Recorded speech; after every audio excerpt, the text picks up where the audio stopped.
अच्छा, आपको तो पता होगा ना, हमारे और भी चैनल्स हैं यूट्यूब पे, उसमें भी हमको काम होता है, वीडियोस बनाने होते हैं। प्रायोरिटी, प्राथमिकता हमने उन चैनल्स को दी थी, इसलिए इस चैनल पर कई दिनों से वीडियोस नहीं आ रही थी, पर कोई बात नहीं, आपका भाई लेके तबाही वापस से आ गए स्क्रीन वाला पर। नमस्ते एंड वेलकम। ऑलमोस्ट 5 डेज हो गए हाउसफुल 5 के ट्रेलर को आए हुए, तो मन कर रहा था, बहुत लोग बोल रहे थे कि यार आपने इस पर रिएक्ट नहीं किया, तो चलिए रिएक्ट कर देते हैं। भाई साहब, ट्रेलर देख लिया आपने?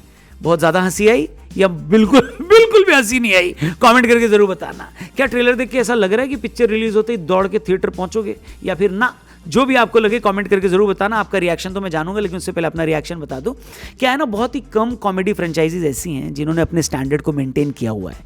एक जमाने में हाउसफुल ने भी अपनी स्टैंडर्ड को मेंटेन किया था, लेकिन क्रिटिक्स की माने, जनता की माने, ऑडियंस की माने तो हाउसफुल 3 के बाद से इन्होंने अपना स्टैंडर्ड काफी नीचे गिरा लिया है। पर कोई बात नहीं, क्या इस वाले हाउसफुल 5 से स्टैंडर्ड ऊपर हो पाएगा? ट्रेलर देखकर तो भाई साहब मेरे को तो पर्सनली थोड़ा सा 50-50 मामला लग रहा है। मतलब जॉली वाला जोक दोबारा मार दिया इसमें, पहली बार में भी हंसी नहीं आई थी, पर कोई बात नहीं। ट्रेलर में क्या हुआ शॉर्टकट में बताते, ज्यादा टाइम वेस्ट नहीं करेंगे। क्यों? क्योंकि इन्होंने बनाने में नहीं वेस्ट किया, तो हम ट्रेलर पर रिएक्ट करने में क्यों वेस्ट करें। खैर, मजाक कर रहा हूं। ट्रेलर शुरू होता है एक आलीशान क्रूज से, एक बेहद अमीर आदमी का, उस पर बर्थडे सेलिब्रेट किया जा रहा है। जी हाँ, पापा रंजीत का वही वॉर क्राई जो सुनकर पता नहीं कितने लोगों को हंसी आई। आपको आई होगी तो प्लीज कमेंट करके जरूर बताना। वो अपने जन्मदिन पर एक पार्टी रखते हैं जिसमें अपने वारिस जॉली को अपनी प्रॉपर्टी वो देना चाहते हैं। अब सोचिए इसमें लेखक कितने ही ट्विस्ट डाल सकते थे, पर वही हाउसफुल 2 वाला एंगल। बहुत सारे आधा दर्जन जॉली इसमें आ गए हैं। डिनो मोरिया, अभिषेक बच्चन, रितेश देशमुख, अक्षय कुमार, ये सारे लोग और बाकी लोग भी मिलकर खुद को जॉली बता रहे हैं, साबित करने पे तुले हुए हैं ताकि वो जो संपत्ति है, प्रॉपर्टी है, वो उसके वारिस बन जाए।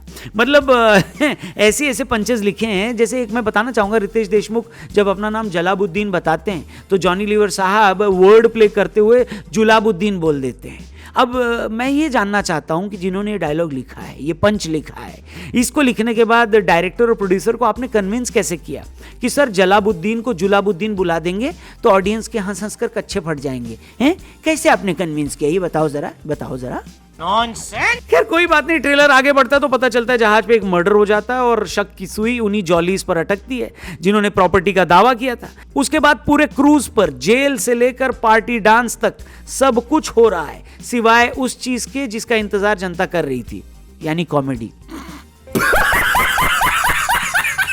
वेल, मैं बायस नहीं हो रहा हूं, लेकिन इसके बाद भी कई ऐसे डायलॉग्स आते हैं जो बड़ी एवरेज से लगे मेरे को यार। वो पंचेस में उतना ज़्यादा मज़ा नहीं आया। क्यों? क्योंकि सोशल मीडिया पर, इंस्टाग्राम पर, यूट्यूब शॉर्ट्स पर आप कई ऐसे फनी वीडियोस, पंचेस और ऐसे शॉर्ट्स या रील्स आप देख लेते हो ना कि आपका दिमाग भर चुका है अच्छी कॉमेडी देखते देखते।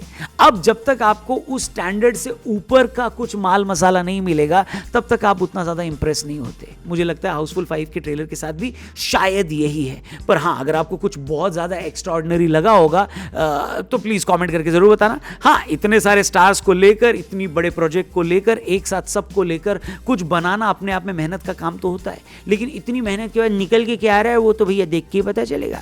इसलिए इस ट्रेलर रिव्यू को यहीं पर मैं रोकना चाहूँगा। बाकी इस पर ऑलरेडी बहुत सारी बात हो चुकी है यार इतने दिनों में, और भी ऐसी चीज़ें जिसके बारे में बात करना ज़रूरी है। अगर हम मिस कर रहे हैं तो उनका रिव्यू अगर आप देखना चाहते हैं तो कमेंट करके बताइएगा कि भैया इसके बारे में भी बात करो, तो हम करेंगे। कमेंट सेक्शन खुला हुआ है, चैनल को भी सब्सक्राइब करके जाना। फिर से आपसे जानना चाहता हूँ हाउसफुल 5 का ट्रेलर देखकर आपका क्या रिएक्शन है? क्या ऐसा लगा आपको कि भैया अब फिल्म रिलीज होगी तो मैं वेट कर रहा हूँ, फर्स्ट डे फर्स्ट शो जाऊंगा, या फिर कुछ दिन आप इंतजार करेंगे, रिव्यूज का इंतजार करेंगे, क्रिटिक्स का इंतजार करेंगे, जनता के रिएक्शन का इंतजार करेंगे, फर्स्ट डे फर्स्ट शो चले जाएंगे, या फिर थोड़े दिन इंतजार करेंगे क्रिटिक्स के रिव्यू का, जनता के रिएक्शन का, फिर उसके बाद आराम से कैलकुलेट करके फिल्म देखने जाएंगे? कमेंट करके जरूर बताना। और जैसा कि मैंने बोला, बहुत सारे रिव्यूज, बहुत सारे वीडियोस पेंडिंग रह गए हैं, उनके बारे में भी हमको सजेस्ट करना। हो सकता हम भूल गए हो यार, तो आपके लिए और भी वीडियोस लाएंगे। फिलहाल यहां से जाएंगे। Thank you for watching. Screen वाला चैनल सब्सक्राइब करके जाना। गुड बाय, जय हिंद।